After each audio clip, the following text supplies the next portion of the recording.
A picturesque Saturday evening, oceanfront, Myrtle Beach, South Carolina, in what should be an exciting night of boxing. Welcome, fight fans, inside the Crown Reef Resort, and this is Boxing TV's The Next Generation. Rich Quinones alongside my broadcaster this evening at 168 middleweight contender Willie Monroe. And Willie, we've got a stacked card this evening. We're going to pit some young and up-and-coming fighters against some grizzled vets. It'll culminate with our main event of the evening, slated for 6 rounds. You love this. Undefeated Somebody O has got to go. Dominique Crowder against Marlon Sims. Yeah, someone has to go tonight, and it's one of those crossroads fights where it's not necessarily a crossroads fight as far as their career, but as far as how far they want to go after this, someone will have to take that leap and say, hey, look, I'm not losing my O tonight. And how about from a local standpoint, a local fighter in these parts, Victorino Gonzalez, taking on a very tough fighter in Waysu Johnson from Delaware? Yeah, I mean, those guys from Delaware always come tough. They always come with power, with extreme skill. I mean, this is going to be an exciting fight also. I'm ready to go. We're ready to go, and it looks like we're set for our first bout of the evening. And for that, Willie will walk us through the tail of the tape. As we go to the tail of the tape between Otero and Stevenson, the first thing that stands out is the 5-inch height advantage for Otero. This looks like a fight where Stevenson will try to get on the inside and pressure Otero, and we would like to see Otero stay on the outside and box. Those are good points. We'll see how it goes underway. And for that, for the first time this evening, we'll say hello to our ring announcer for tonight's broadcast, Bruce Foster.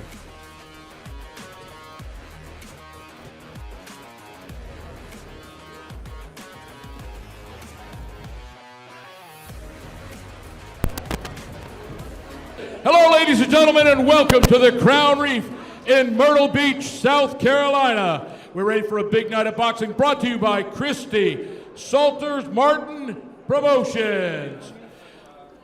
I'd like to introduce first the Honorable Edwin Estridge, the chairman, the Honorable William DeAndrea, the Honorable Pamela Shealy, the Honorable Dr. Paul Kennemore, the Honorable James W. Phillips III, MD, the Honorable James Vaught, Vice Chairman, the Honorable Coleman Bates. Our referee for tonight, a man who's done 66 world title fights. He is the Hall of Famer from Pittsboro, North Carolina, Mr. Bill Clancy. Your judges tonight, Nikki Messer, Jim Allred, Sean Woods, and Ronnie Sellers. Our timekeeper is Bob Lauder. Our doctor tonight is Dr. John Lucas. The promoter for tonight's event is Christie Martin Promotions. We are ready to rock and roll with our first fight of the night. Let me first introduce you, fighting out of the blue corner, weighing in at 139 pounds. He comes to us tonight from Shelby, North Carolina. His professional ring record, no wins against 1 loss. Please welcome Devander Pretty Boy Stevenson. Fighting out of the red corner, weighing in at 138 pounds. He comes to us from New York, New York. His professional record, 1 win and no losses. Please welcome Christian Vaneri Otero. Your referee is Bill Clancy. All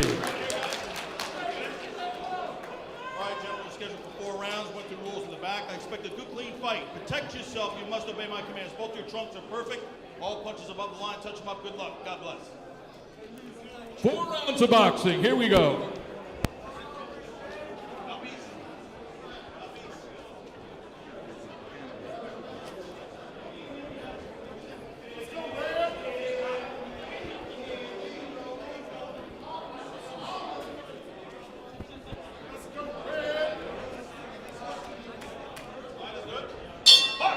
All right, and we're underway, slated for 4 rounds between Otero and Stevenson. And right off the bat, Willie Monroe, Otero comes out swinging. And it's not what I expected, because Otero being a taller fighter, you would expect him to box from the outside, but he came right at Stevenson. This one again slated for 4 rounds. Super lightweight division, Otero in the white trunks, black trim. Stevenson in the black trunks and the white trim. Otero's very sharp. Yeah, certainly trying to use that height to his advantage, picking and choosing. Stevenson ultimately just free, hot shot right now, free swinging. in opening round. Yeah, like we said earlier, when we looked at the tail of the tape, the height difference, it looks like there's even a bigger height difference when you look at him face to face. You almost get the sense, I hate to call it a glorified sparring session for Otero, but if he sticks to a game plan, you almost get the sense he can get his opponent out of there over the next round or two. This is only slated for 4, so I'll perhaps just feeling him out, maybe just trying to get some rounds in. And that's what it looks like. But you can't take these rounds for granted. Obviously, he's putting his punches together very well. Being a taller fighter, he doesn't want to put his head down there and get caught with a shorter, stronger fighter. Good body shot there by Good body Otero. shot. Yep. I like the body shots are hurting him. Otero is very sharp also. And you'll see Right. too. Oh, good right hand and a knockdown. Otero with a little bit of showboating.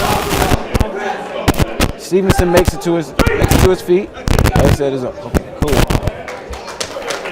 Clancy was watching the action early on in that one. Yeah, you can tell Otero was going for the stoppage. So an early stoppage for a young fighter in Christian Otero, just taking care of business, doing what's expected to him. Otero came out really strong. You can tell he wanted the stoppage tonight.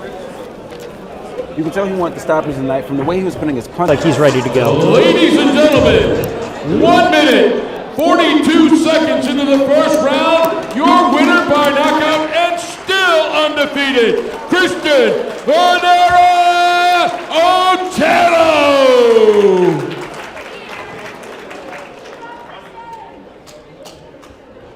So you can say impressive, you can say he did what he had to do to get his opponent in there with one bout in the books, but it's something that you and I have talked about during our opening monologue. The reason that these fights are put on by promoters in certain states, in certain areas, whether it's the Midwest, down south, or whatnot, it's to give these young fighters an opportunity to showcase a lot of their talent